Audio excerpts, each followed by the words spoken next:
Señoras y señores, tengan todos ustedes muy buenas tardes.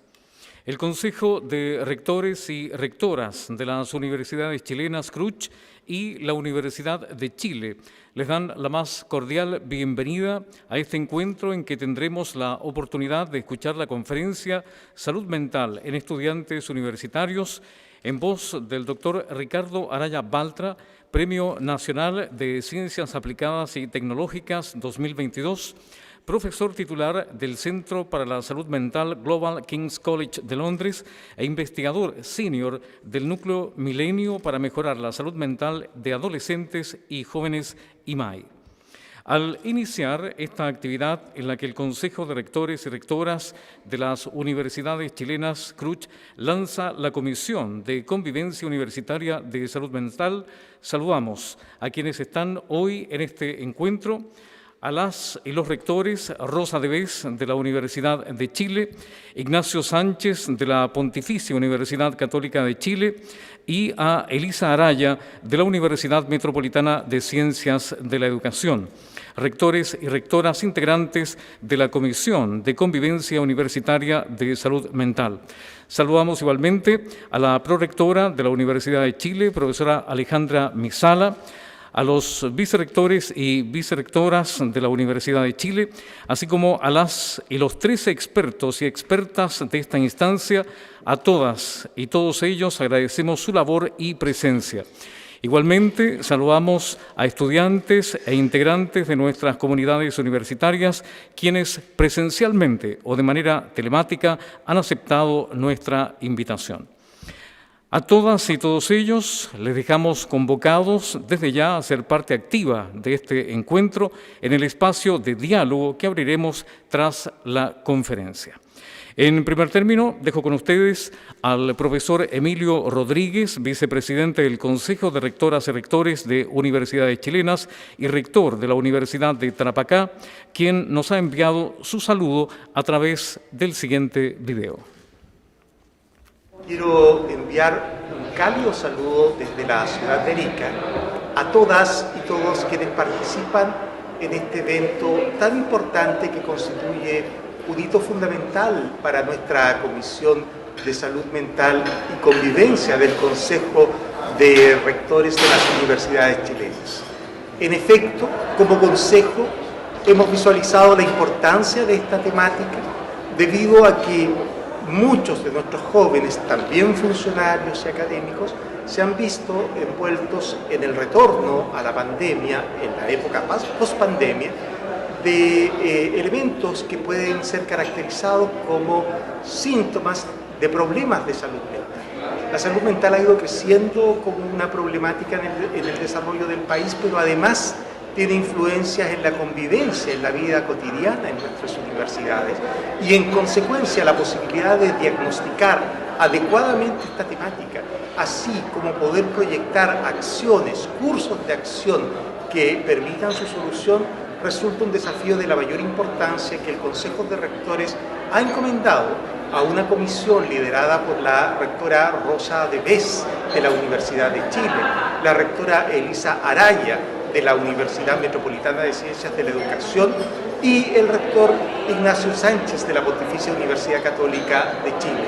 Ellos, junto a un grupo de más de 15 expertos de las universidades chilenas, van a realizar un trabajo que va a permitir, como digo, diagnosticar, proyectar y asumir una serie de iniciativas que fortalezcan y favorezcan la salud mental de nuestras comunidades.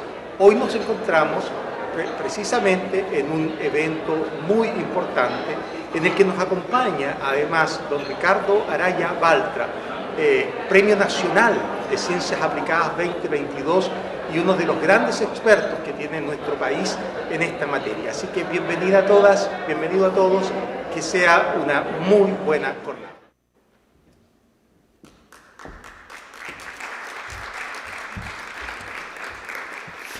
Damos las gracias al profesor Rodríguez por este saludo a la distancia.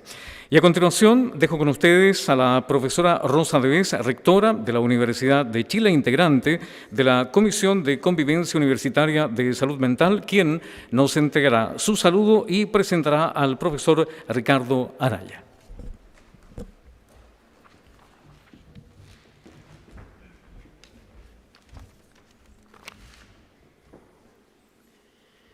Muy buenas tardes a todas y todos.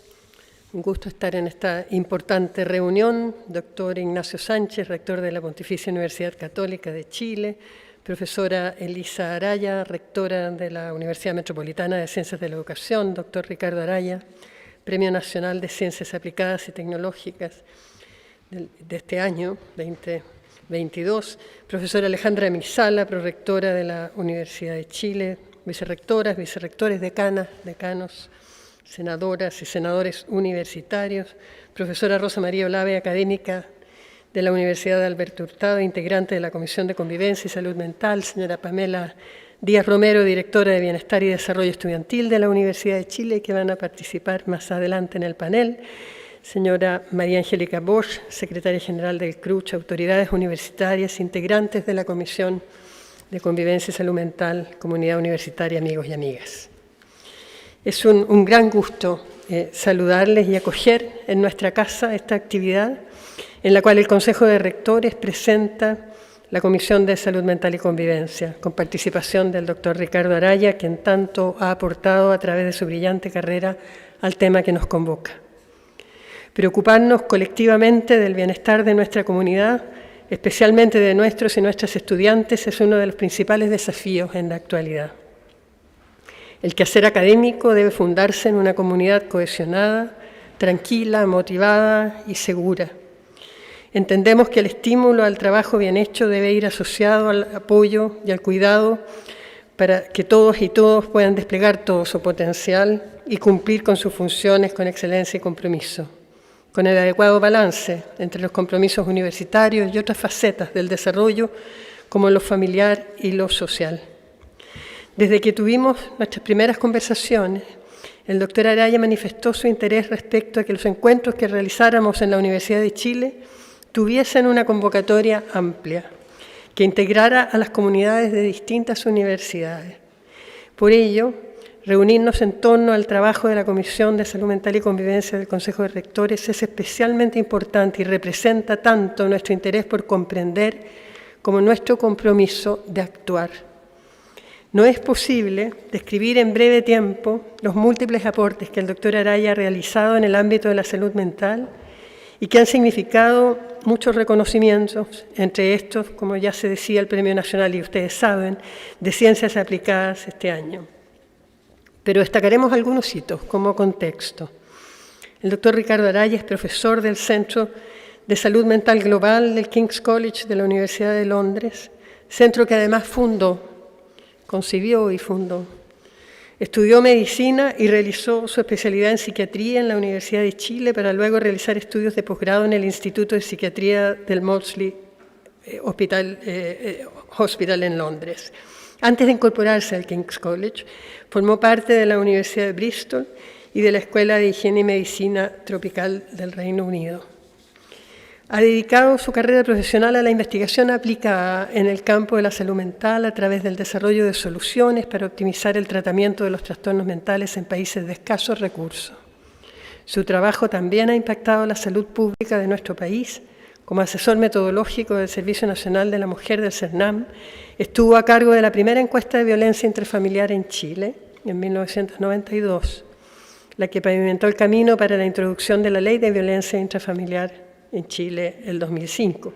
También fue un estudio liderado por el doctor Araya, que se basó en un modelo de tratamiento para la depresión en la atención primaria en Chile, el cual abrió el camino para la implementación del primer Programa Nacional de Tratamiento de la Depresión en atención primaria en nuestro país. Dada la trascendencia de este estudio, fue publicado en la prestigiosa revista científica The Lancet en 2003 y se constituyó en un referente a nivel global, siendo replicado en diversos países y adoptado por la Organización Mundial de la Salud.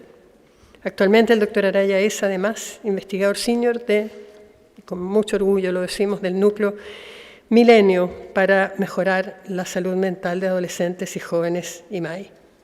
Su trabajo ha generado numerosas publicaciones científicas, entre estas más de 20 han sido publicadas en The Lancet y sus trabajos tienen alrededor de 24.000 citas. En el campo de la docencia y la formación de recursos humanos, su labor ha sido extensa. y solo el Máster en Global Mental Health, considerado el primer y más exitoso programa en esta área, cuenta con más de 500 graduados. Junto con aportar al desarrollo del conocimiento y a la creación de políticas públicas en salud mental, ha sido uno de los pioneros en el uso de la aplicación de las tecnologías para abordar los desafíos que trae el creciente número de personas de mayor edad con comorbilidades físicas y mentales. En la actualidad, la mayoría de los proyectos apuntan a la población joven, desde la etapa preescolar, a través del desarrollo de juegos digitales para estimular funciones psicológicas básicas, hasta el estudio de intervenciones con uso de tecnologías para prevenir y tratar trastornos mentales en adolescentes y jóvenes universitarios. Muchas gracias, doctora Araya. Gracias a todas y a todos ustedes por acompañarnos en este camino. Muchas gracias.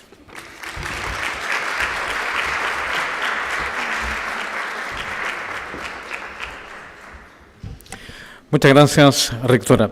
Sin más, invito entonces al profesor doctor Ricardo Araya, Premio Nacional de Ciencias Aplicadas y Tecnológicas 2022, a dictar la conferencia Salud Mental en Estudiantes Universitarios.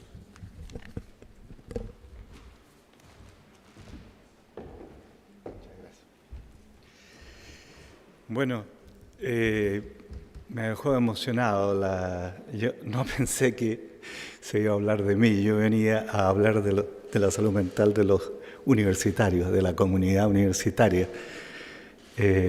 Así que he quedado un poco choqueado con toda esta revisión de mi vida y de los logros, no de los fracasos, que sí hay muchos para todos los que trabajamos en el mundo de la ciencia.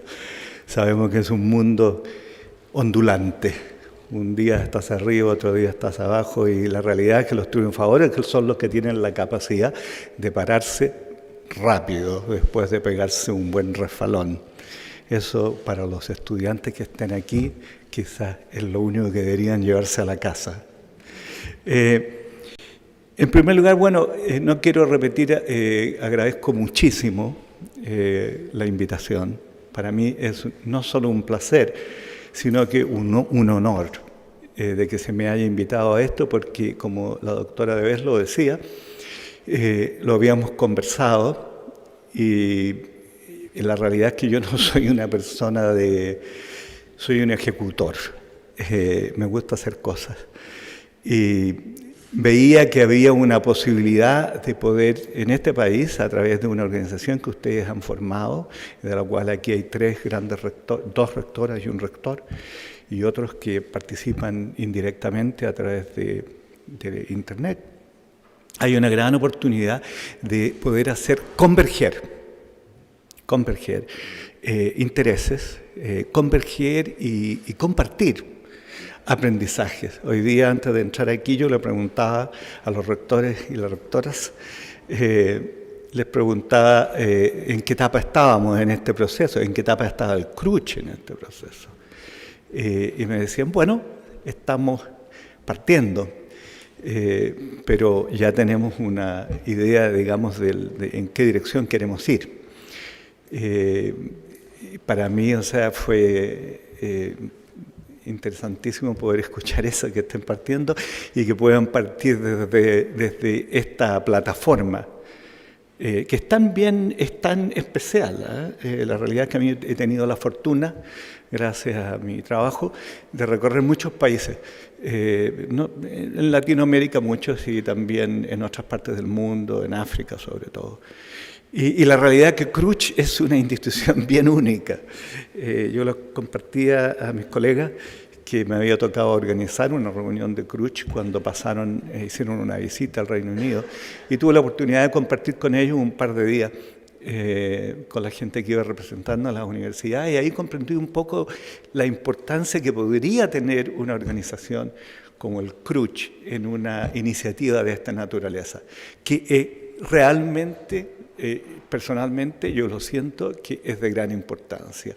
Todo lo que se haga por los jóvenes, y aquí les voy a presentar algunos datos, todo lo que se haga por los jóvenes es una gran inversión. O sea, el futuro son los jóvenes. Nosotros ya estamos en otra etapa de nuestras vidas, y solamente quisiéramos quizás aportar un poco como lo decía al principio, con las cosas en que nos fue bien, con las cosas en que nos fue mal y todo lo que aprendimos en el proceso.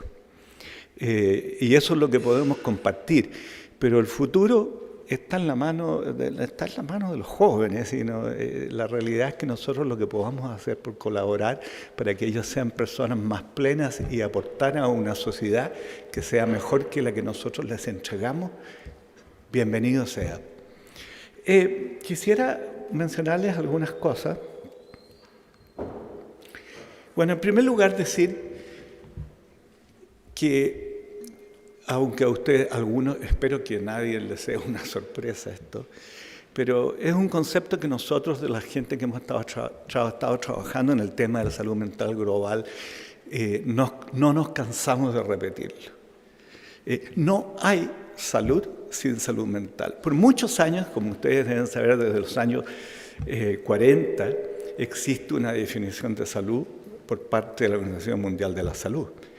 Esta definición incorporaba de manera subrepticia, quizás un tanto escondida, la cosa mental y social. Una definición que surge de un momento histórico dentro de los procesos de salud, que hubo una famosa reunión de Alma Ata donde se hicieron una serie de compromisos que ya tienen más de 40 años, muchos de los cuales todavía están inconclusos, pero seguimos trabajando. Y ahí ya se menciona que el aspecto mental y social son componentes fundamentales dentro del concepto de salud. Pero ha tomado casi 40 años realmente para que la gente empiece a integrar esta idea realmente adentro y a ejecutarla, por decirlo así, realmente a empezar a pensar qué es lo que hay que hacer para hacer realidad esta definición de salud. Así que yo los invito a ustedes a que no se olviden nunca esto, que no hay salud sin salud mental. La rectora de BES ha hecho un gran resumen de mi vida profesional. No quiero entrar a esto, yo solamente quiero simplemente agradecer a Chile y a aquellas personas que tuvieron la gentileza de reconocer mi trabajo, pero quiero ser muy sincero con ustedes y muy honesto. Esto no es mi trabajo, este es el trabajo de mucha gente con la que yo he trabajado. Son trabajos de equipo, jamás he hecho nada, prácticamente, creo que no podría encontrar nada que lo haya hecho yo solo. De tal manera que yo tomé esto como un reconocimiento a todas las personas con las que he tenido la fortuna de poder trabajar a lo largo de mi vida, un gran número de ellos en Chile y en muchas otras partes del mundo. Y la realidad es que lo tomo no solo con humildad, sino que con un sentido de gran responsabilidad, de que me sucedió esto en la vida y tengo que hacer lo mejor con él. He sido afortunado de tener este galardón y la realidad es que lo fundamental, lo importante de este galardón, que es un reconocimiento de la sociedad chilena, por lo menos yo lo quisiera interpretar así, la doctora Debe quizás tenga otra idea, pero yo quisiera interpretarlo, que es un reconocimiento de la importancia de la salud mental dentro de la sociedad chilena. Y de eso me siento tremendamente orgulloso de ser el portador de ese estandarte. Así que les agradezco a todas las personas que en algún momento pensaron que yo era la persona indicada para esto. La realidad es que yo siempre, en esto de investigación aplicada, es aplicada en el sentido de que mi interés siempre ha sido lo que se puede hacer por la gente, por las personas, más que el desarrollo biotecnológico. Mi interés son las personas. No es por eso, o sea, tengo gran interés y leo mucho sobre las cosas biotecnológicas, me interesan. Pero la realidad es que mi vida de profesional ha estado dedicada a las personas. Y dentro de eso, lo que lo hace un tanto diferente a otras quehaceres científicos es de que en lo que nosotros hacemos, nosotros intentamos siempre vincular a las personas en el proceso generador del conocimiento. La gran mayoría de las cosas que he estado haciendo en los últimos 20 o 30 años son intervenciones, cosas que se podrían hacer como para mejorar situaciones que hemos identificado como necesidades poblacionales. Y realmente una de las cosas que he aprendido es que ninguna de estas cosas funciona si es que uno no ha involucrado a los actores, a las personas que tienen esa percepción vivida de experiencia de lo que es tener un trastorno mental. En los procesos en que nosotros desarrollamos intervenciones le damos un rol predominante a escuchar, aprender, compartir y diseñar cosas juntos. Que hoy en día hay una ciencia en torno a esto que le llaman de codiseño. Así que eso ha sido como una guía, y para los jóvenes que hoy están aquí viéndonos, quisiera que también eso quedara ahí plasmado. Y bueno, agradecer también a la Universidad de Chile, que es donde me formé como profesional y donde trabajé por muchos años y donde he seguido haciendo la gran mayoría de mis trabajos de tipo científico en Chile. Pero quisiera también decir que no solo con la Universidad de Chile, he trabajado con muchas universidades en Chile y en muchas otras partes. Hablábamos con el rector Sánchez de eso, que hemos tenido muchos trabajos de colaboración con la Pontificia Universidad Católica, hemos tenido muchos trabajos de colaboración con la Universidad de los Andes, y quisiera, por último, para cerrar este capítulo mío, decir muchos trabajos de colaboración que empiezan a aumentar con universidades regionales, porque la realidad es que Chile no es Santiago. A mí me ha costado aprender eso, lo reconozco con humildad, pero hay grandes polos de desarrollo en otras partes del país donde tenemos que trabajar en conjunto en cosas. Yo estoy actualmente trabajando con varias universidades, sobre todo del sur, me va quedando el norte todavía, pero del sur sí, Universidad de Talca, Universidad de Valdivia, Universidad de Concepción. Creo que hay ahí un desafío importante para las grandes universidades de la región metropolitana, pero ustedes lo conocen mejor que yo como desafío. Quisiera moverme más rápido de esto, quizás partir por algo que compartíamos durante el café, que mi percepción cuando se habla de la salud mental de los universitarios, yo quisiera que se hablara de la salud mental de la comunidad universitaria, más que de los jóvenes universitarios. Para mí los jóvenes universitarios son simplemente un componente más dentro de un proceso. En la comunidad universitaria se pueden poner muchas cosas, ¿no? Pero, y como también lo conversábamos, uno como que tiene que partir de algún punto. Y en este caso en particular nosotros partimos por los jóvenes universitarios, pero no hay que olvidar que dentro de la comunidad universitaria, como lo compartía con el rector Sánchez, hay personal, ¿no es cierto? Hay gente que trabaja, hay académicos, hay personal administrativo, hay personal de apoyo de diferentes cosas, y hay procesos internos, todos los cuales son muy importantes cuando uno quiere diseñar una estrategia de salud mental para la comunidad universitaria. Lo que nosotros hemos estado trabajando en los últimos años con el Centro IMAI, liderado por mi colega Vania Martínez, lo que nosotros más hemos estado trabajando es en torno al trastorno mental del joven universitario. Pero eso es solamente la punta del iceberg. Hay mucho más que hacer realmente para poder sentirse de que uno está entrando dentro de un enfoque de salud mental en la comunidad universitaria. Tal como dije, de aquí partimos, ¿ok? De aquí partimos, de aquí vamos construyendo, en este grupo por lo menos.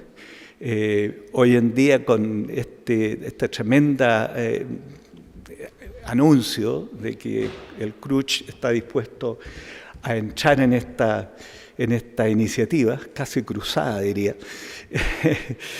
Aquí les voy a contar algunas cosas porque este no es un campo tan fácil.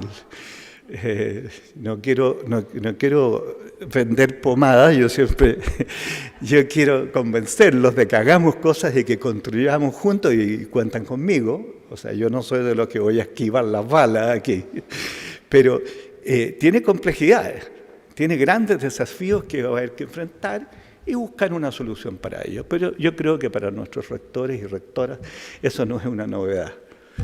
Yo he estado trabajando en otras cosas con comunidad universitaria, compartía con un colega que venía de fuera de Santiago de esto, y por ejemplo en Colombia tenemos un proyecto muy grande en que nos hemos anclado con una organización que maneja un presupuesto interesante, tiene 500.000 actualmente, porque se aumentaron después del COVID. Tiene 500.000 de estudiantes que reciben un apoyo financiero, una transferencia financiera condicionada. ¿Okay? Si hay algún economista aquí probablemente va a entender esto porque hay mucha el tema de las transferencias financieras condicionadas es un tema que ya tiene larga data. Y está condicionada fundamentalmente en este programa específico, está condicionada a sobre todo logros de tipo educativo. Es decir, si tú recibes esto, no sé, algunos de ustedes deben conocer, por ejemplo, en Brasil el programa más grande de transferencia que se llama Bolsa de Familia. Ese programa en un momento llegó a tener alrededor de 150 millones de personas que recibían una transferencia, un programa que partió con Lula. Y que, bueno, también tiene condicionantes que son de otra naturaleza. En este caso particular de este programa, los condicionantes son de logros de tipo educacional. Y ha sido interesante trabajar en esto con ellos porque ellos, Jóvenes en Acción, es una organización que simplemente administra este mecanismo y lo administra para estos jóvenes que son de alguna forma van a diferentes universidades. Son todas universidades regionales, son todas en áreas tremendamente traumatizadas por poblaciones desplazadas por el conflicto. O sea, son gente que lo ha pasado muy mal. Los jóvenes de ahí lo han pasado muy mal.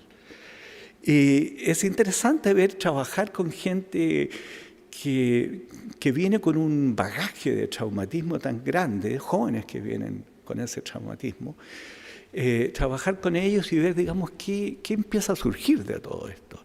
La realidad es que los desafíos son enormes, sobre todo porque a diferencia del CRUCH, este no es un programa, no es una organización, un consorcio de universidades, este es un consorcio de una organización que administra un fondo que le entrega el gobierno colombiano, pero en esa articulación con el sector secundario, con el sector universitario, es donde nosotros pensamos que podíamos entrar a poner el tema de la salud mental.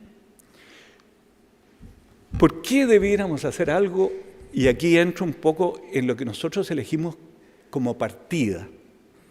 Como partida elegimos trabajar en el tema de la salud mental y más bien dicho los trastornos mentales de los jóvenes universitarios. Y para mí la razón más importante de esto, desde un punto de vista científico, y quiero ser muy honesto, desde un punto de vista científico es que la gran mayoría de los trastornos mentales comienzan en etapas tempranas. Un 75% de los trastornos mentales se dice que empiezan antes de los 20 y tantos años.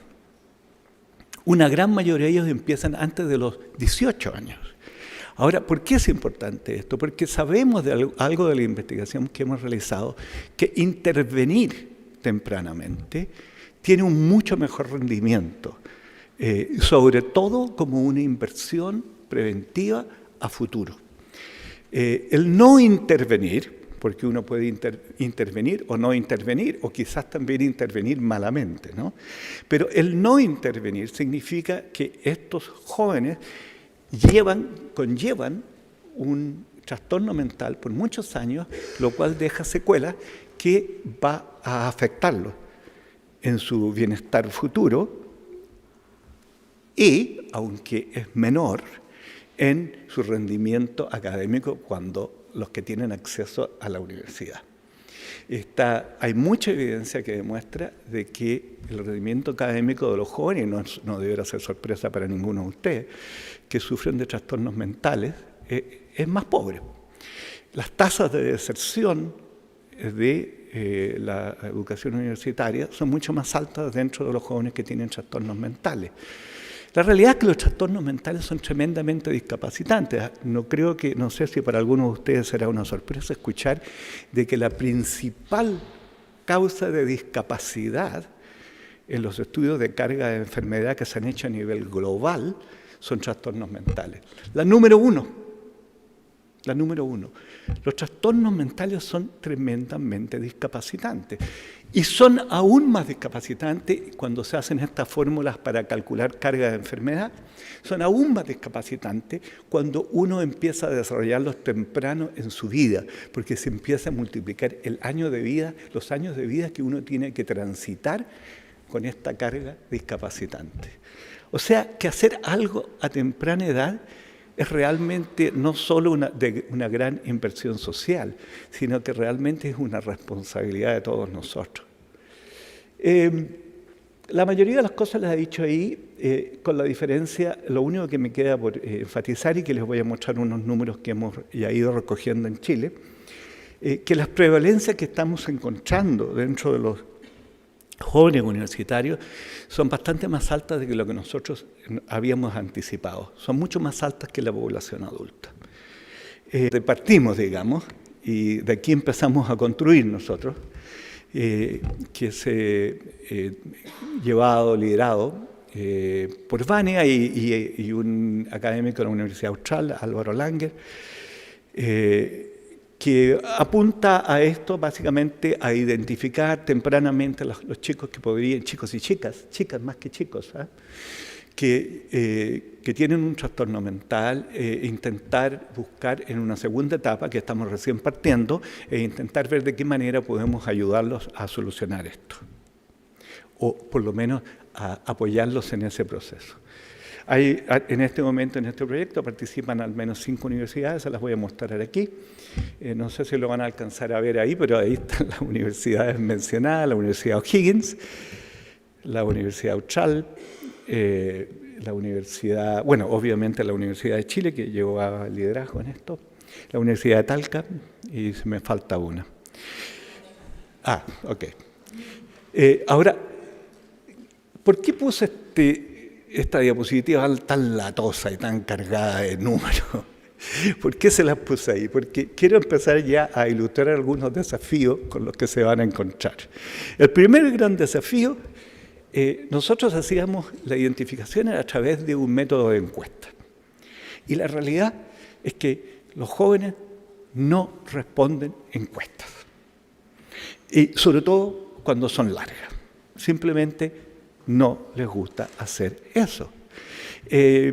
Tuvimos muchas discusiones en torno a esto y finalmente, por diversas razones, pienso que la principal razón por la que tomamos la decisión de ir con una encuesta que era más larga que lo que quizás debió haber sido, es porque nos unimos a un consorcio internacional que es liderado por la Universidad de Harvard, que trabaja en este tema de los estudiantes, la salud mental de los estudiantes universitarios, y cuando uno trabaja con cosas internacionales que son tan amplias, tiene que comprometer, de alguna manera tiene que conceder algunas cosas, de tal manera que se puedan comparar los resultados en diferentes partes del mundo.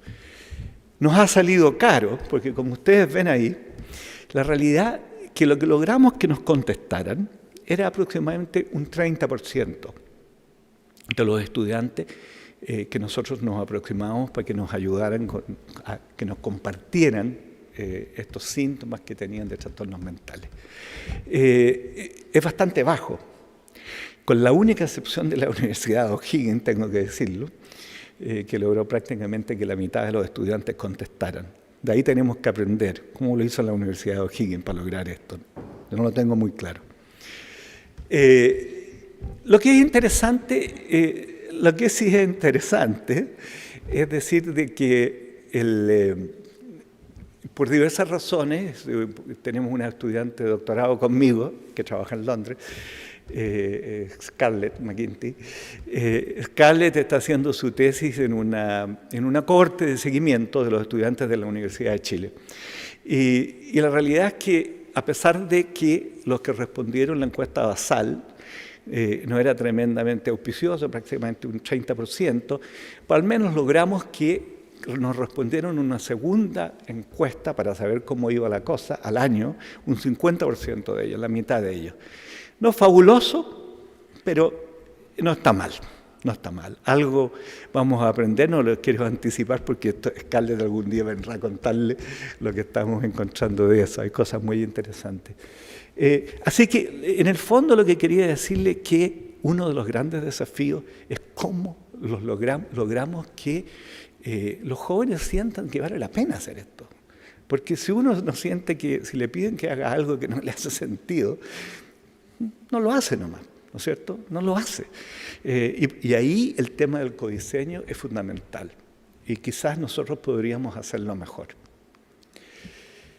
Simplemente contarles, los datos de la encuesta de seguimiento que hicimos al año de los estudiantes. Y decirles que nos quedamos bastante alarmados, porque aproximadamente un 17% de los varones, de los hombres, presentaban un trastorno mental severo, moderadamente o severo, y un 33% de las mujeres. Ahora, eso es bastante grande, un volumen enorme, y aquí aparece desafío número 2. ¿Qué vamos a hacer con estos volúmenes? Yo puse ahí, porque mientras hacía esto, dije yo, ¿qué significará esto en volúmenes? Nosotros los que hacemos proyectos de ejecución en que queremos hacer intervenciones, siempre estamos pensando en eso. Si esto se implementa a gran escala, ¿de qué estamos hablando? Y la realidad es que yo dije, bueno, una universidad con 30.000, no sé si eso será una universidad de tamaño mediano para Chile. ¿Sí? Mediano. ¿Sí? Grande. Ok. Pero una universidad con 30.000, los números probablemente serían similares. De hecho, las tasas de prevalencia que hemos de manera preliminar analizado son muy parecidas en las diferentes, incluso regiones. Pero si uno tuviera 30.000 estudiantes, si uno calcula ese 17 y 83%, calcula que va a tener entre 5.000 y 9.000 personas, jóvenes, que están teniendo un trastorno severo. Es un número, un volumen enorme, enorme.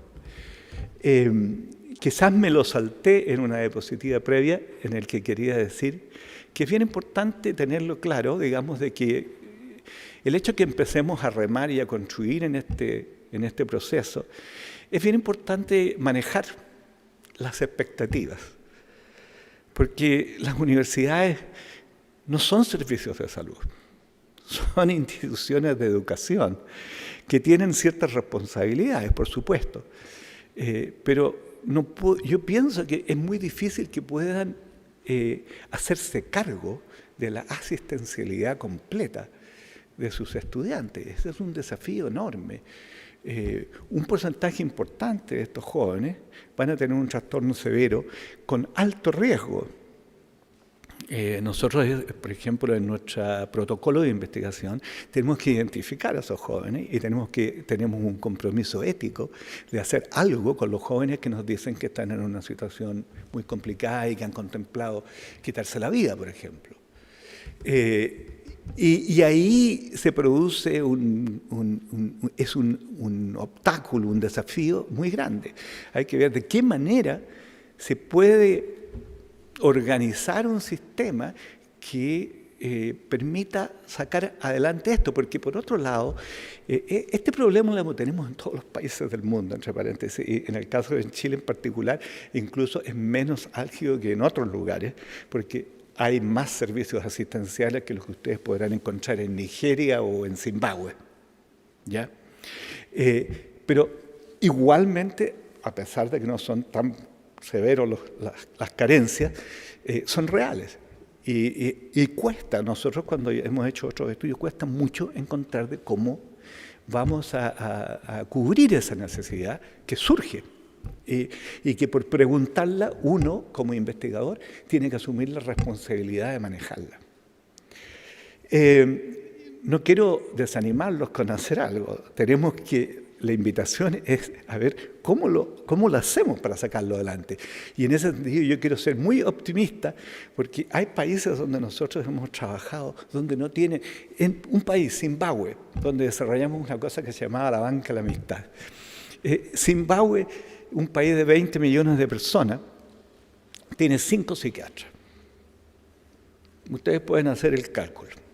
5 psiquiatras para 20 millones de personas. ¿Es un psiquiatra por 4 millones? Más o menos, ¿no es cierto? La Organización Mundial de la Salud, de hecho, plantea que debe haber un mínimo de 3 psiquiatras por cada 100.000 habitantes. Los países de la ODEC tienen aproximadamente en promedio 16 psiquiatras por cada 100.000 habitantes. Ahora, yo pienso que para el caso nuestro en Chile, la solución probablemente no va a pasar por formar más psiquiatras. Los psiquiatras tendrán que cumplir un rol dentro de este proceso, pero tenemos que inventar otros sistemas que hagan factible poder manejar esto. Y se han inventado, no vamos a ser los primeros ni los últimos. En nuestro proceso, digamos, hemos como ido desarmando, digamos, cómo podría hacerse esta cosa. Y la realidad que puse en la línea roja para separar, porque de la línea roja para arriba es lo que estamos haciendo ahora. De la línea roja para abajo, desafío para el futuro. Nosotros aún no nos hemos metido en el tema de la promoción de la salud mental a nivel universitario. Nosotros no nos hemos metido en el tema de la prevención. Sí nos hemos metido en el tema de la detección y ver qué es lo que podemos hacer con esos problemas. Un poco para que ustedes se hagan una idea de cuáles pueden ser componentes dentro de estos programas. Hay muchos. Solamente el último de esos es el que estamos trabajando más, que tiene que ver con acceso a ayuda, apoyo para las personas que tienen trastornos mentales, que estamos utilizando mucho de tecnología en eso. Pero hay muchas otras cosas, cursos o talleres, campañas de promoción, semanas de la salud mental. En la universidad donde yo trabajo en Londres tenemos la semana que se celebra la salud mental, que es el 10 de octubre, para los que no saben, es el 10 de octubre. Esa semana es una semana de la salud mental y hacemos muchas actividades. COVID ha tenido muchas cosas malas, pero una de las cosas que ha empujado COVID es la aplicación de la tecnología en la atención. O sea, las circunstancias obligaron a que tuviéramos que meternos en eso. Y la realidad es que para mí en particular no era muy, porque yo ya llevaba casi 10 años, ya no anticipé COVID, pero anticipaba de que había un proceso por el cual teníamos que empezar a pensar en otras cosas para ofrecer servicios y la tecnología ofrecía una oportunidad. La realidad es que lo que hemos aprendido de la tecnología por estudios en muchos lados es que lo que más resulta son lo que nosotros llamamos el enfoque híbrido, no la tecnología pura, sino la tecnología con algún nivel de contacto humano variable entre medio. Los jóvenes se sienten cómodos con la tecnología en general, más cómodos que nosotros, ¿no? De tal manera de que el utilizar tecnología en este tipo de cosas no es mala idea. Hay estudios que poco a poco se han ido acumulando y que demuestran la costo-efectividad de muchas de estas intervenciones. Continúan grandes desafíos, la adherencia es un gran desafío. Se cae en una gran cantidad y aquí yo listé un poco potenciales desafíos, algunos los he mencionado. El primero quizás en realidad es el que más vale la pena conversarlo porque es el más complicado de resolverlo, que son las barreras de acceso. Y esas barreras de acceso tienen que ver un poco cómo la sociedad se planta frente a la salud mental. Y ahí todavía tenemos mucho trabajo por hacer. No son las únicas barreras, hay barreras estructurales. Por estructural me refiero a financieras, las mismas que presentan los recursos, si tenemos o no tenemos los recursos de las personas que se pueden hacer cargo de estos problemas, etcétera, etcétera. Lo que nos pasa mucho con los estudiantes, con la gente joven, es de que, y por lo demás tiene que ver mucho, por ejemplo, con el uso de la tecnología. La mayoría de la gente entra y juega un ratito en la cosa, ¿no es cierto? El uso de la tecnología es corto. Las personas se enganchan y la realidad es que los estudios demuestran que una persona que abre un aplicativo no está más de 15 minutos en ese aplicativo. 15 minutos es mucho tiempo. Hay que ver de qué maneras uno puede utilizar. Hemos ido aprendiendo y hemos ido desarrollando cosas mejores y mejores en ese sentido. Algunas reflexiones muy rápido. Sin lugar a duda que todavía tenemos que mejorar nuestro conocimiento. No sabemos lo suficiente, tenemos que escuchar y tenemos que conversar mucho más con la gente joven.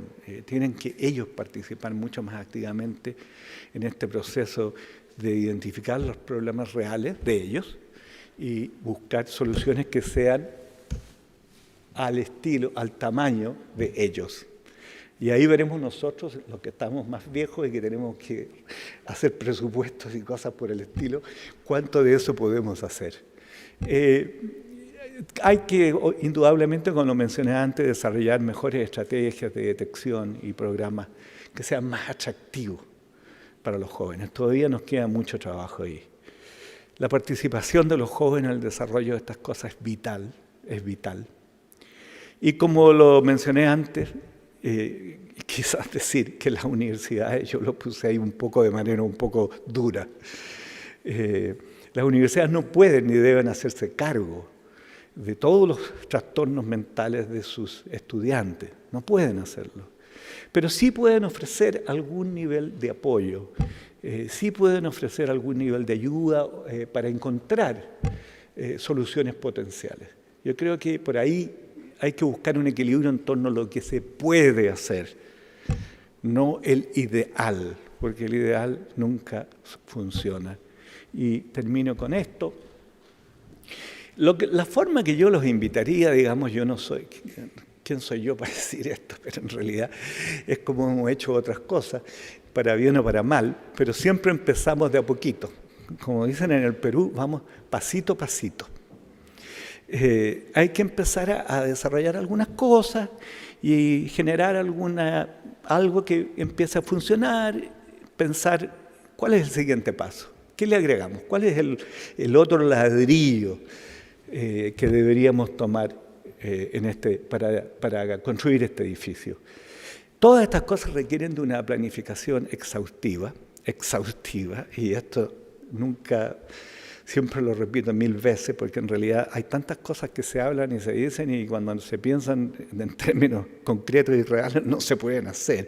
Y lo único que termina es generando más desaliento dentro de la gente. Trabajemos, pero desarrollemos cosas que sean realistas. No generemos expectativas que vayan más allá de lo que nosotros pensamos que podemos realmente aportar. Y vamos construyendo ahí, siendo sinceros en torno a lo que se puede hacer. Sé que se está trabajando actualmente, me he informado, se está trabajando en torno a protocolos. Incluso tengo entendido que hay discusiones a nivel parlamentario en este tema. Siento que es una fortaleza enorme de Cruch, entre paréntesis, porque ustedes tienen esa posibilidad de poder aprender mutuamente y aportar un formato que podría incluso ser hasta un poco valórico, y ese formato con un cierto grado de flexibilidad que permita diferentes contextos y realidades de poder entrar en esto. Esa es una gran oportunidad de Cruch que no la tenemos en otros lugares. Y claro, por supuesto, yo promuevo el uso de la tecnología. Y con eso quiero dejarlos, decirles de que quizás cerrar diciendo de que estoy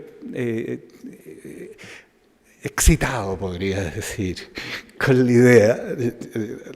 Veo que las rectoras me están mirando, se están riendo de mí, pero estoy excitado de la posibilidad de que Cruch haya aceptado recoger el guante e intentar.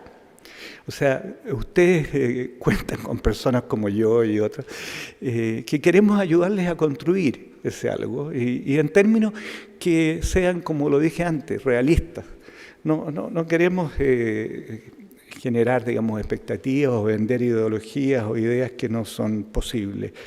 Pero sí invitarlos seriamente a que construyamos esto. Es una gran oportunidad, la salud mental cada día es más importante, no podemos dejarla atrás. Muchas gracias.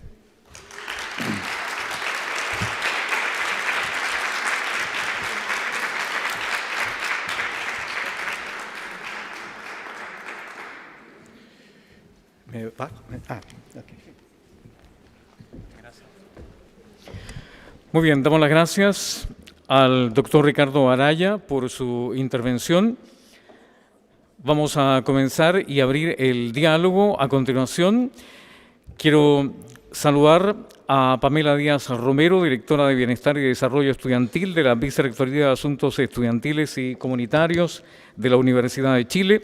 Y también nos acompaña en este diálogo Rosa María Olave, académica de la Universidad Alberto Hurtado, integrante de la Comisión de Convivencia Universitaria y Salud Mental.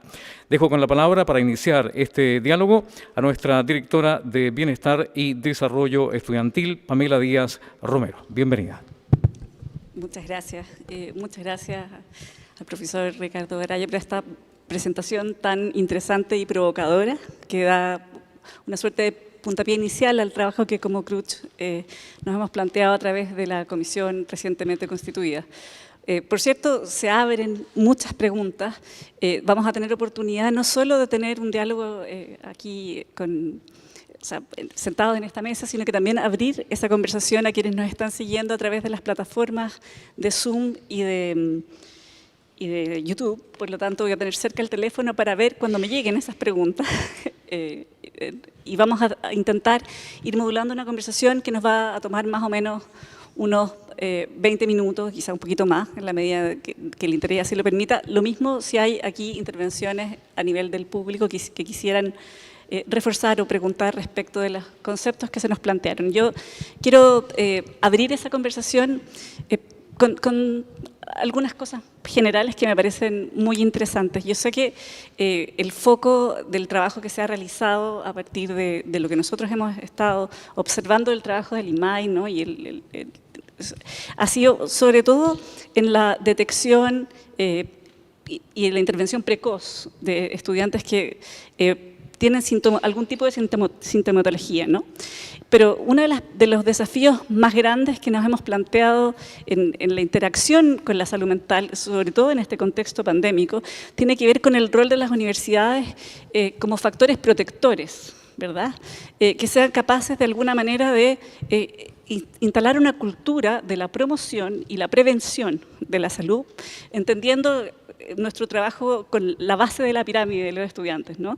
Y en ese sentido yo sé que ese es un trabajo todavía más incipiente, pero nos compromete muchísimo, sobre todo en el entendido que la condición de estudiante es una condición transitoria. Y muchos de nuestros estudiantes, sobre todo aquellos que tienen algún tipo de trastorno, tienden a salir del sistema, ya sea momentáneamente, para poder acompañarlos en esos tránsitos de entrada y salida eventualmente del sistema universitario, es también parte de los desafíos que hemos ido identificando en este periodo. Entonces, combinar la prevención y la promoción y cómo abordarlo en red, ser capaces de formar en ciudadanía para poder hacernos responsables de nuestra propia salud, ¿verdad? Que es todavía algo, el componente de la salud mental sigue siendo algo ambivalente en la relación que tenemos con esa. Y por último, ¿cómo dialoga esto con, en nuestro rol de Comisión Cruch, en este caso, en el diálogo con el Estado, ¿no? Precisamente por los límites de la acción institucional de las universidades respecto de, particularmente, los casos que están en la punta de la pirámide, cuando es necesaria la derivación. Hay se me abren muchísimas preguntas. ¿Cuál ha sido la experiencia que ustedes han visto en estos otros países con los que han estado trabajando? ¿Cuáles son los repositorios de buenas prácticas, de alguna manera, si es que los hubiese, a los que podríamos dirigir la mirada, ¿no?, para seguir avanzando en esas dimensiones? Eso de parte entre las primeras cosas que a mí se me ocurren a partir de esta sugerente charla, pero voy a dejarle también a nuestra colega aquí, Rosa María, la posibilidad de abrir otra conversación. Bueno, primero, muchas gracias, como dice Pamela, a esta, yo diría, inspiradora presentación que ha hecho el doctor Araya. Y creo que es muy inspiradora también para quienes estamos cotidianamente en las universidades, con los jóvenes, con los colegas, las colegas y los distintos estamentos, ¿no? Y también para la comisión que está partiendo. Primero, poder como destacar esta visión de la salud mental integral. Y ahí hay dos elementos que a mí me han llamado la atención y que me gustaría que los pudiera profundizar, que tiene que ver con esto de soluciones innovadoras y también el rol de la participación. Y junto a eso, este concepto de la salud mental de la comunidad universitaria. Yo creo que, y eso tiene mucho que ver y tiene un correlato a propósito del contexto que vivimos como país, especialmente en los últimos años, en que hemos estado tan tensionados, ¿no?, por distintas situaciones. Y eso de una u otra manera se traslada a las universidades. Hace un tiempo los y las rectoras estaban muy preocupados, por ejemplo, por el tipo de movilización que los estudiantes y las estudiantes tenían. Poco diálogo, muy confrontacional. Bueno, todo eso tiene que ver con la salud mental y creo que ahí hay una visión de cómo también las condicionantes sociales, políticas, están ahí interactuando, ¿no?, haciéndose presentes. Entonces, estamos en un momento complejo de nuestra vida social nacional, sumado a la pandemia.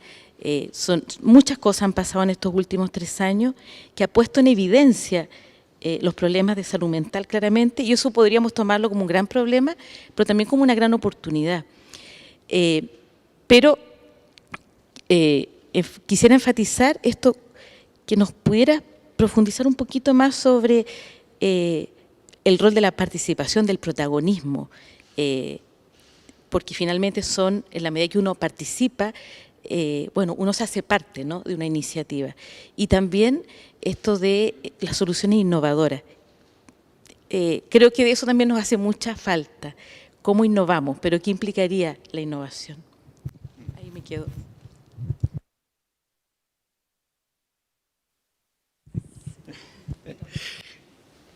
Bueno, parto por lo último, que en la medida que nos vamos poniendo viejos, es lo que te recuerdas. Lo último, la memoria empieza a fallar, la más corta funciona mejor. En torno a la participación. Bueno, la participación es un desafío enorme en todos lados. Chile no es una excepción a eso. Y hay fenómenos globales que han llevado a disminuir la participación. De partida, como tú dijiste, COVID ha transformado la forma en cómo las personas pueden participar. Hoy en día hay que buscar como otros medios para lograr esa participación. Ya no puedes invitar a la gente a una asamblea, porque no se, como quizás en el futuro se podrá, y escuchar las opiniones de los estudiantes, como me pasaba a mí cuando yo era estudiante, ¿no? Eso ya no existe ya. Ahora, también hay una serie de fenómenos, como tú dices, a nivel social, de la sociedad, que han ido resintiendo el interés por la participación. Y es un tema muy complejo, del cual yo no soy un experto, pero hay muchas cosas. La participación no funciona en lugares donde existe desconfianza. Es casi mezclar vinagre con aceite, ¿no? La participación requiere confianza como un mínimo dentro de los que participan. Y hay muchas de esas cosas, la participación requiere un reconocimiento.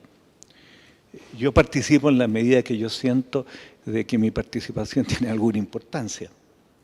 Si yo siento de que realmente, me encanta aquí en Chile está esa expresión del ningüeneo. Esa es la realidad. Si tú sientes que te están ningüeneando, la realidad es que no te dan ganas de participar, ¿no? O sea, porque sientes que no te escuchan. O te escuchan y realmente no te incorporan tu pensamiento. Ahora, no se puede, en ese proceso de participación, es un proceso complejo porque al final de cuentas, cuando uno está haciendo cosas, tiene que ir tomando decisiones y no todos van a quedar felices. La participación como un principio exige eso, exige aceptar de que en algún momento determinado quizás la solución no pasa por lo que tú pensaste. Y eso no es fácil porque yo quisiera ser incorporado en esa solución. La participación es un proceso duro, pero yo lo que diría en torno a eso es que si no lo intentas, vas a quedar más mal. Vas a quedar más mal, porque ni siquiera vas a poder captar, digamos, lo que la mayoría de las personas piensan en torno a algo. No vas a poder complacerlo a todos, pero así es.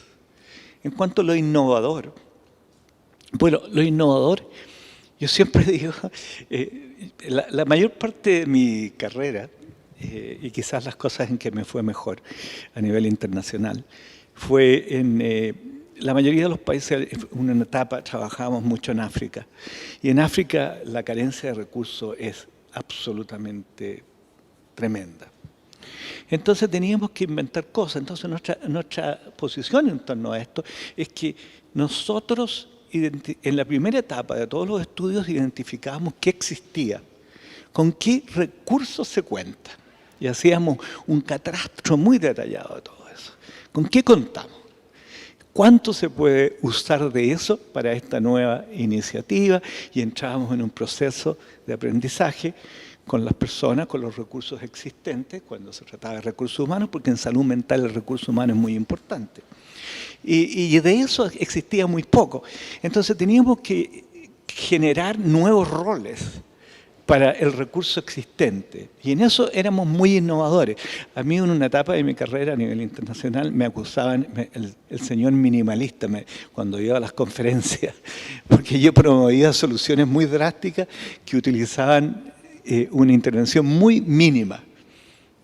Yo buscaba el máximo que se podía lograr con el mínimo de recursos, porque esa era la realidad que esos países me exigían a mí. Y en eso generamos esta cosa que le llamaron la transferencia de responsabilidad o rol, nosotros lo llamamos en inglés task shifting o task sharing. Y era interesante porque ese mismo concepto que surge en África porque hay una necesidad y sin eso no se puede hacer nada, el mundo desarrollado lo incorporó muchos años después, pero con otra motivación. La motivación del mundo desarrollado era ahorrar recursos, porque nosotros utilizábamos recursos muy baratos y lográbamos una efectividad prácticamente muy similar a la que desarrollaban, la que lograban los países en que invertían una enormidad de recursos en una intervención. Entonces generó como mucha excitación, interés y un fenómeno de desinvestir en cosas. Y ahí surgieron muchas cosas de tipo innovador, digamos, pero pasaban por encontrar roles. ¿Y de qué forma podíamos generar un rol? Te doy un ejemplo. Por ejemplo, en la Banca de la Amistad en Zimbabue, nosotros identificamos que existían unas personas que se llamaban trabajadores de salud comunitario, y que generalmente eran mujeres de la comunidad, mayores. Y empezamos en un diálogo, y eso fue el recurso que teníamos. Y empezamos a trabajar con esas personas. Cómo las podíamos entrenar, cómo las podíamos apoyar para que ellos cumplieran un rol mayor en esta cosa. Y finalmente, bueno, se desarrolló esta Banca de la Amistad que era atendida por estas mujeres Y fue un éxito enorme a nivel mundial, está en todos lados. El otro día me sorprendí de que para el Día de la Salud Mental aquí aparecía un pantallazo del Ministerio de Salud promoviendo con otro nombre, un nombre muy parecido, de que estuviera como el concepto siendo introducido aquí. Eso es a lo que me refiero un poco con la innovación, y eso mismo hay que aplicarlo en muchas otras cosas. Tú, Pamela, me preguntabas en torno a la prevención y la promoción. Claro, sin duda. O sea, si tú me das a elegir a mí, ¿con qué de esas cosas me quedo? Sin duda, la prevención. O sea, para que cualquier salubrista o alguien que trabaja en salud te va a dar la misma respuesta. Si tú me ayudas a identificar algo que es efectivo para prevenir algo, ahí yo voy a poner mi inversión. El problema es que no tenemos muchas cosas que sean efectivas desde un punto de vista preventivo, incluso dentro de la salud. No son tantas. Qué sé yo, ponerle flúor al agua, para prevenir las caries, en fin, cosas de esa naturaleza. Pero en salud mental todavía tenemos mucho recorrido, todavía no lo tenemos muy claro, este tema de la prevención. Pero existe un tipo de prevención que nosotros le llamamos prevención secundaria, que simplemente es el abordaje temprano. Identificar rápido algo que se empieza a desarrollar, actuar y resolverlo en ese momento. Y ese sí es un tipo de prevención en la cual nosotros sí conocemos que hay efectividad y podemos hacerlo. Pero claro, yo quisiera que eso fuera... Nosotros todavía no hemos podido, estamos todavía tratando de transitar en la etapa un poco asistencial curativa.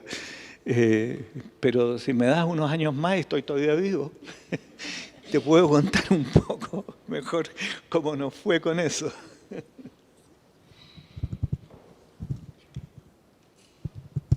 Muchas gracias. Vamos a esperar entonces, atentamente. Pero mientras tanto nos llega una pregunta de la Universidad de los Andes, de la profesora María Jesús Junquera, que tiene algo que ver con esto de la identificación de roles, por un lado, y la función que pueden cumplir los académicos en justamente los temas de prevención. Y menciona explícitamente los problemas que se generan a propósito de la percepción de sobrecarga en el trabajo académico con los estudiantes y el impacto que eso pudiese tener en el bienestar subjetivo y como gatillante de trastornos a nivel de salud mental. Pregunta que probablemente se relaciona también con esta como identificación de la responsabilidad de la salud mental como una preocupación de la comunidad, ¿no? Que no puede ser solo abordada en los estudiantes, sino que también en los académicos y en los distintos estamentos que componen esa comunidad. Hay una tensión ahí que ella releva y pregunta. Bueno, o sea, gracias por la pregunta. Ojalá no me lo hubieras hecho. Pero gracias. La realidad es que sí, es un gran desafío. Nosotros hicimos estudios, creo que Vania Martínez está por aquí, ella participó en todas esas cosas. Hicimos muchos estudios en la atención, en la educación secundaria. Y ese tema era súper álgido, porque nosotros íbamos a los colegios y la primera cosa que, bueno, lo primero que teníamos varias cosas que nos sucedieron en esa visita de los colegios. Primero queríamos involucrar a los profesores, en que ellos tuvieron un rol mucho más activo en todo este programa de salud mental. Y nos encontramos con la sorpresa que los profesores en realidad no querían participar de esto. Y la realidad es que sus razones eran tremendamente legítimas. Porque decían, nosotros estamos sobrecargados. Y todos los días aparece un tipo como tú que trae aquí un programa nuevo y nosotros nos piden que nos hagamos cargo de ese programa. Y la realidad es que ya no damos abasto, no podemos hacerlo. Y llegamos a esta cosa que nosotros íbamos a ponerlo de manera experimental, que nosotros íbamos a poner a los facilitadores y que iban a llevar adelante, iban a liderar la intervención. Los profesores estaban muy contentos con nosotros porque nos dijeron, esto es extraordinario porque nos da un tiempo para poder corregir pruebas. O sea, mientras ustedes están haciendo esta cosa adentro, nosotros nos dedicamos a corregir las pruebas. Y teníamos, eso sí, un compromiso con los profesores en esa intervención, de que nos iban a ayudar un poco con el tema disciplina en la sala. O sea, cuando nuestros facilitadores se sintieran que ya la cosa se sobrepasaba, acudíamos al profesor, y el profesor era el que nos rescataba a los facilitadores, por decirte algo. La misma cosa se puede replicar un poco dentro de las universidades. O sea, ¿cuánto más le podemos pedir a nuestros académicos y de cuánto le podemos pedir a ellos que se hagan responsables de esta cosa que, como yo les muestro algunos numeritos, no se ve tan fácil, ¿no? No se ve tan fácil y se encuentran con, como tú me decías, ¿no? Se encuentran con este tema de que de repente tienen que lidiar con casos que son tremendamente difíciles y no tienen ni ellos ni las universidades los recursos para hacerlo. Esto ha sido un problema pero enorme en Colombia, por ejemplo, porque no existe la red asistencial, ni siquiera existe esa red asistencial donde nosotros podamos recurrir cuando están esos casos. Entonces se queda esto, y tú lo mencionaste, Pamela. ¿Qué hacemos con el chico? Sabemos que la chica que tiene un trastorno mental y tiene que desertar, deja de estudiar, por su problema, ¿no? ¿Quién se hace responsable de ese caso? Porque ese caso ya no dejó de ser un estudiante universitario, ¿no? O sea, queda en el aire, ¿no? Es complejo. Sí, bueno, estamos cruzados por grandes desafíos que claramente no vamos a resolver en este momento, pero agradecemos muchísimo la invitación a reflexionar en conjunto, ¿no? Y esperamos seguir avanzando de manera sistemática. Me avisan que tenemos muy poquito tiempo, tenemos que cerrar, pero veo ahí una mano levantada, así que 2, 3, 4. Yo no tengo problema, pero aquí yo creo que la gente de protocolo me va a estrangular. Vamos a pedirles que se presenten y que sean bien precisos de sus preguntas. ¿Les parece? Bueno, hola, buenas tardes. Mi nombre es Daniel Enríquez. Llevo 16 años en este tema. Podría decirse primero como estudiante, luego como dirigente estudiantil, luego como trabajadora en universidades, en 5 para ser más precisa, y actualmente con una fundación que creamos con un grupo de psicólogos y vemos temas de justamente salud mental, convivencia y buen trato. Conozco la Universidad de Chile, precisamente la Facultad de Medicina. En el 2013 presenté un proyecto de manera gratuita, cosa que no fue en ese momento. Actualmente sí estamos con el centro de alumnos. Los centros de alumnos han sido realmente una herramienta muy buena y nos hemos saltado, discúlpenme, la autoría, el protocolo, los documentos, como hemos tenido que de verdad enfrentar cosas muy difíciles que es el cuestionamiento de la vida. Con respecto, un poco reflexionando y un poco respondiendo también sus preguntas, doctor, con respecto, ¿sabe qué dificultad no me he encontrado? Con el estigma y la psicoeducación. Lamentablemente se asocia a un bajo rendimiento, me pueden tachar de un alumno complicado, de que tienen que hacer un seguimiento, de que puede correr peligro la vida de mis compañeros, de que pueden descubrir alguna enfermedad que ponga peligro a otras personas y no tan solo a mí. También nos hemos visto con la participación, también ha sido un gran problema, pero fíjese que por suerte los mismos centros de estudiantes nos han permitido hacer estudios etnográficos. Y no vamos con el rol de autoridad o de psicólogo, sino que jóvenes que, oye, quiero conversar contigo. Y fomentamos las neuronas espejo, el autoestima, la empatía, y ha sido bastante satisfactorio. Con respecto a la adherencia, el metaverso y la innovación, y fíjese que las terapias de tercera generación y las terapias breve focalizadas, porque hay una generación que quiere todo para ahora ya. Y eso ha sido realmente una satisfacción poder ver distintas dinámicas, y lo descubrimos en España cuando nos invitaron de allá del Ministerio de Salud, que allá tienen un gran problema de acceso, y en el Congreso de Italia. Me invitaron a mí personalmente por temas de que me manejaba, porque hice un diccionario de ciberacoso en 100 palabras y fue muy bueno. Y lo otro que la ley 21.369 que están aplicando actualmente todos desde ahora, desde septiembre, que es la prevención de la violencia, ha puesto al fin un foco primordial. Pero sí nos falta con respecto a la carga académica el apoyo de las... No flexibilidades, porque se le llama generación de cristal, entonces cuando hay mucha presión se sienten sobrepasados. Y quizás no es sobrepasado, sino que están haciéndose más conscientes esta generación de esos temas de salud mental. Y ojalá que por lo menos el viernes pasado estuvimos en el Congreso Futuro con varios de los vicerrectores, de los rectores, estaba don Teodoro, de la Universidad Autónoma, de la Universidad de Tarapacá, y reflexionábamos con respecto a eso. Así que agradezco mucho y disculpen que no fue mucha pregunta, espero que les sirva esta información. Cualquier cosa que necesiten o otro feedback que tenemos en este momento estamos con 12 universidades, o sea, con centros de alumnos de 12 universidades trabajando en distintas temáticas, así que les puedo dar información donde las papitas queman, como dicen. Muchas gracias. Teníamos una pregunta acá adelante y una pregunta atrás. Sí.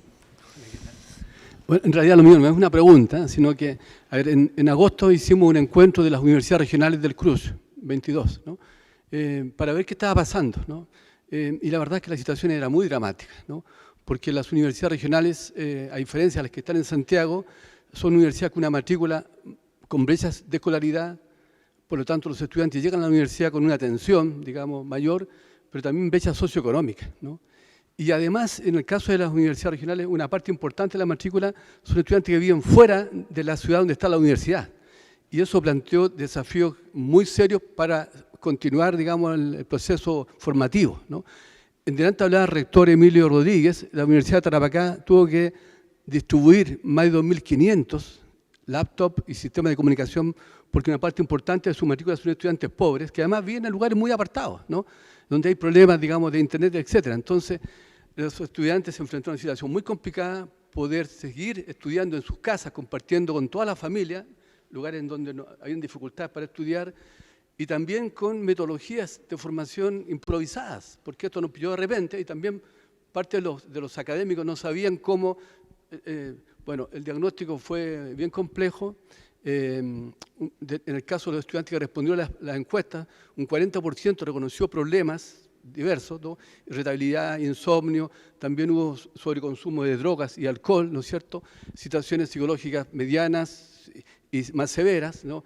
También hubo muchos casos de peligro suicida, ¿no?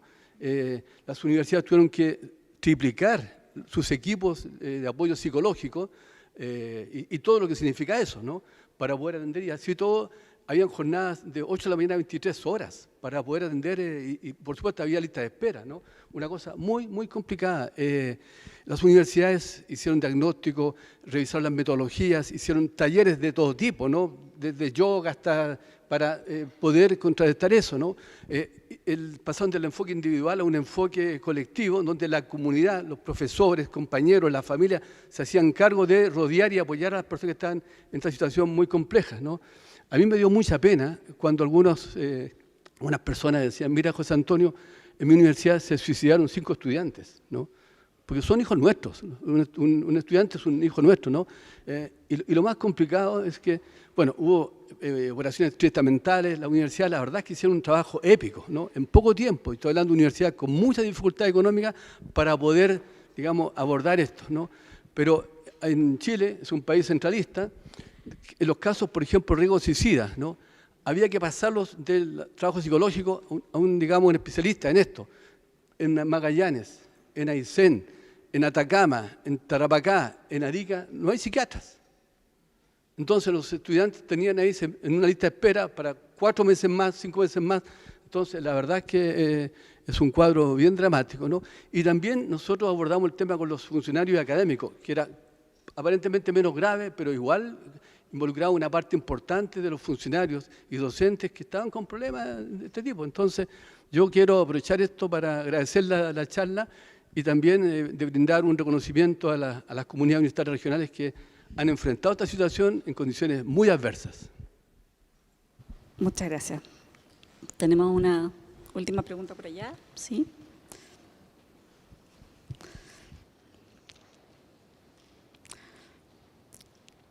Hola, yo sí tengo una pregunta. Mi nombre es Loreto, soy de la Federación de Estudiantes de la USACH y acompañada con la vicerrectora de apoyo al estudiante también. Queríamos enfatizar, queríamos en realidad consultar sobre el tema de los generadores de malestar finalmente. Que está el tema que es múltiple, multifactorial, tenemos los temas económicos, tenemos los temas sociales, redes de apoyo y un largo etcétera. Pero queríamos situarlo aquí al modelo educativo.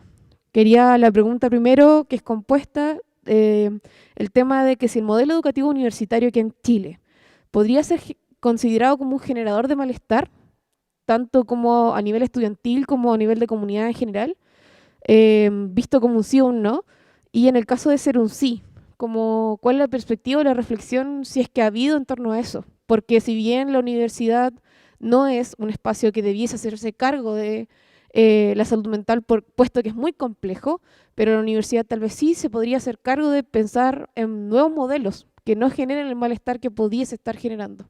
Eso. Muchas gracias. Bueno, tenemos una pregunta y algunas reflexiones. Le vamos a devolver la palabra al profesor Ricardo y luego vamos a dar por cerrada. Yo voy a tratar de hacer una versión más... hablábamos de la posibilidad del contexto educativo de la universidad y sus factores protectores, ¿no? Pero aquí están relevando como la contrapartida. Si la universidad pudiese ser, por lo que entendemos, un generador de malestar que es a su vez gatillante de trastornos de salud mental. Va por ahí, ¿verdad? Claro, y entonces cuestiona si el modelo educativo de las universidades, que por cierto no es idéntico en todas, pero tiene algunos elementos comunes, no debiese ser revisado en cuanto a la carga que pudiese estarle poniendo a los trastornos de salud mental de sus comunidades. Es una excelente pregunta, tengo que decirlo. La realidad es que ojalá pudiera tener una buena respuesta para eso. Bueno, o sea, es muy posible, o sea, digamos, en el sistema educacional, no solo las universidades, el sistema educacional ha estado eternamente, históricamente, basado en eso, en que tú aprendes una habilidad, un conocimiento, y después se te evalúa para saber si tú has logrado comprenderlo y si lo manejas, etcétera, etcétera. Pero el concepto de la evaluación implícitamente trae un nivel de estrés. O sea, nadie sometido a una situación de evaluación se va a sentir, le va a generar algún nivel de estrés. Ahora, las personas tienen diferente capacidad para manejar ese estrés. Hay individuos que lo manejan muy bien, otros que lo manejan muy mal, y muchas veces no sabemos realmente, y ahí hay un problema a nivel del sistema educacional.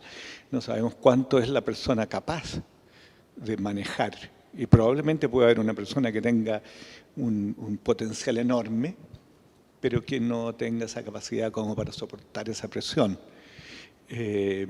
¿Hasta qué punto uno podría cambiar el sistema educacional? Eso me sobrepasa.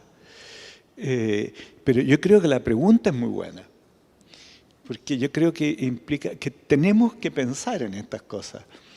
¿Qué es lo que habría dentro de, o sea, tú me haces pensarlo, qué es lo que podría haber dentro de lo que nosotros hacemos como académicos que podría generar algo que sea malo, dañino para la salud mental?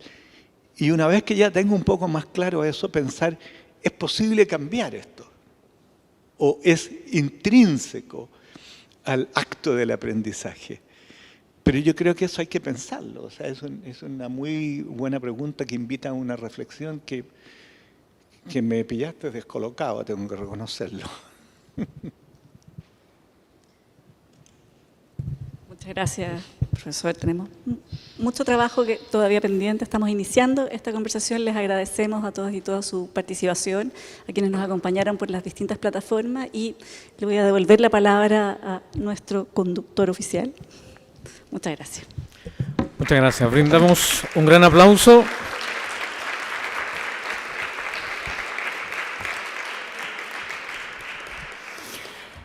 Agradecemos al doctor Ricardo Araya, por cierto que a Pamela Díaz Romero y a Rosa María Olavi por este segmento de diálogo. Y quisiera ofrecer finalmente la palabra a la rectora Elisa Araya de la Universidad Metropolitana de Ciencias de la Educación e integrante de la comisión para que nos brinde las palabras de cierre de esta jornada.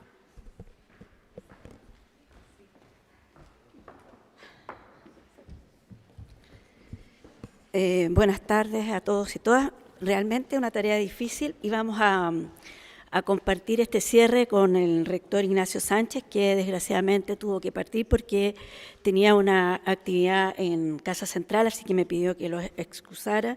Estas son cosas de rectores que a veces le topa la agenda y bueno, no está con nosotros. Es una tarea difícil hacer el resumen porque en realidad ha sido, como se dijo acá, una conversación muy nutrida, pero entonces estaba pensando qué podía decir que fuera más o menos de interés para el público, y creo que las últimas intervenciones me dieron la pista. ¿Por qué el CRUCH, el Consejo de Rectores y Rectoras de las Universidades Chilenas, arma esta comisión? ¿Y por qué la arma ahora y no la armó antes? Bueno, yo creo que el tema de la pandemia y el retorno a clases presenciales nos golpeó muy fuertemente como universidades, porque todos queríamos el encuentro, pero el encuentro fue disparejo en los distintos estamentos, ¿no? Los estudiantes querían estar en la universidad, pero no necesariamente para las cosas que nosotros creíamos que querían estar. Y también pasó que académicos no querían estar y funcionarios no querían volver. Bueno, entonces pasaron una serie de cuestiones que nos forzaron a preguntarnos qué estaba pasando. Hubo, y desgraciadamente sigue habiendo en nuestras instituciones, estudiantes que deciden quitarse la vida. ¿Ah? Y a pesar de que muchos de ellos están siendo atendidos por las diferentes instancias y órganos que de alguna manera todas las universidades tienen para la atención estudiantil. Y en ese sentido, las direcciones de asuntos estudiantiles son muy claves porque tienen una relación muy directa y son capaces de decir, sí, nosotros estábamos con este estudiante, pero no lográbamos, no hemos logrado siempre llegar a ese grupo más, más dañado, más triste, más solo. No se me ocurre qué decir de estudiantes que toman decisiones tan radicales y que nos dejan tan afectados como comunidad, ¿no?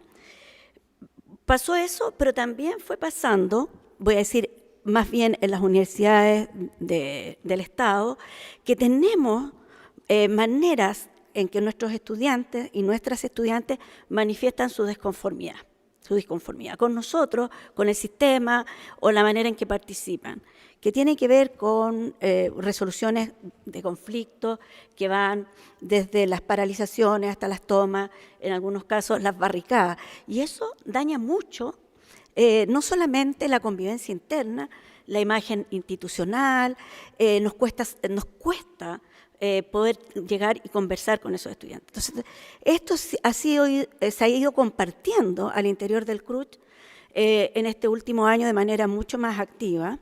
Y hemos entonces tomado la decisión de conformar esta comisión. Y la comisión es fundamentalmente, como se ha dicho acá, la posibilidad de ponerse a conversar y de ver qué es lo que está haciendo cada una de nosotras en sus respectivas comunidades. Y aunque parezca increíble, hay muchas acciones. Me gusta esta idea que nos pone el doctor Ricardo Araya, sobre soluciones integradas y comunitarias. Porque hay muchas acciones al interior de nuestras universidades que quizás haya que empezar a articular dentro de nuestras propias universidades y después tejerlas con las otras universidades para generar un sistema mucho más coherente. Pero hay estas acciones y eso es lo que nosotros queremos empezar a compartir y a visualizar y a poner y reflejar desde el CRUCH. ¿Ah? Por cierto, tenemos también que profundizar diagnóstico. Hay investigaciones, lo sabemos, por ejemplo, la Universidad Austral tiene un sistema de alerta con unas encuestas que ha compartido con algunas universidades y eso puede generar información importante para tomar decisiones con más claridad en un futuro próximo.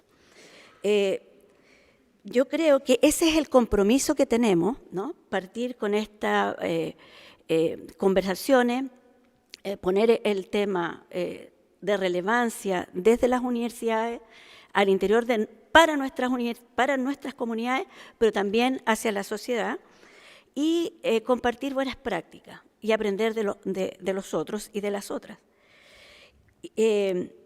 Yo no puedo finalizar, sino que esta breve resumen, porque no estoy haciendo un resumen, sino que estoy explicitando por qué es tan importante para nosotros el tema y de dónde surgió este interés por esta comisión, que yo creo que hemos tenido una salida pública extraordinaria, y agradecemos a la Universidad de Chile y al doctor Araya por lo que nos acaba de compartir. De todas las cosas que uno escuché y pensé, digo, qué importantes son las relaciones interpersonales basadas en el respeto y el reconocimiento. Si nosotros lográramos que nuestras universidades fueran lugares donde la gente se reconoce, se respeta, se saluda, se valora, quizás sería, ¿no? un lugar de salud mental, de salud general, ¿no? De bienestar para todos y todas. Y también esto de la posibilidad de innovar. Como ustedes saben, ha sido largamente publicitado este fin de semana, la UMCE como universidad pedagógica es una universidad que tiene muchas dificultades de financiamiento, ¿no? Entonces yo aprovecho que está la directora de Asuntos Estudiantiles para decir que acabo de pensar que eso es una buena suerte, porque nos permite innovar. Porque efectivamente, con los recursos que tenemos, con los pocos recursos que tenemos, estamos obligados a decir cómo gastamos los recursos que tenemos haciendo carambolas. ¿Ah? Le pego a la pelotita blanca y le pego a la que le tengo que golpear. Y eso es tremendamente importante reconocerlo. Entonces, yo creo que al interior de nuestras comunidades a veces hay grupos de personas que trabajan, por ejemplo, con los estudiantes. Nosotros estamos trabajando desde la DAE espacios estudiantiles y a partir de pensar espacios estudiantiles, infraestructura, estamos preguntándole a los estudiantes qué necesitan, cómo se sienten y estamos entrando desde ahí a la salud mental. Pero no era porque, voy a decir, es porque no tenemos muchos recursos. Entonces, creo que el tema de la innovación es un tema muy interesante, es un gran desafío para las universidades. Como nosotros somos una universidad pedagógica, formamos profesores, esto es centralísimo, pero no solamente para nosotros, sino para todas las facultades de educación del país, ¿no? Nosotros no podemos sino entregar herramientas de buen cuidado, de buen trato a los futuros educadores y educadoras, porque pensamos que eso puede generar un modelaje, una manera de comportarse. Entonces, obviamente que los modelos educativos, los modelos curriculares, las maneras de evaluar, son cuestiones que hay que reflexionar, bueno, no solamente en la universidad pedagógica, sino que en todas las universidades, porque otra vez nos parece que las interacciones humanas son quizás la clave de este asunto. Bueno, eso desde el CRUCH, desde este Consejo de Rectores, para decir que vamos a seguir pensando que contamos con todos ustedes, porque en la tarea ya nos dieron los datos, 33.000 son 9.000 personas, 17.000 son 5.000 personas que podrían estar sufriendo hoy día al interior de nuestras aulas, y eso es un llamado urgente a la acción. Así que muchas gracias y hasta muy pronto, espero.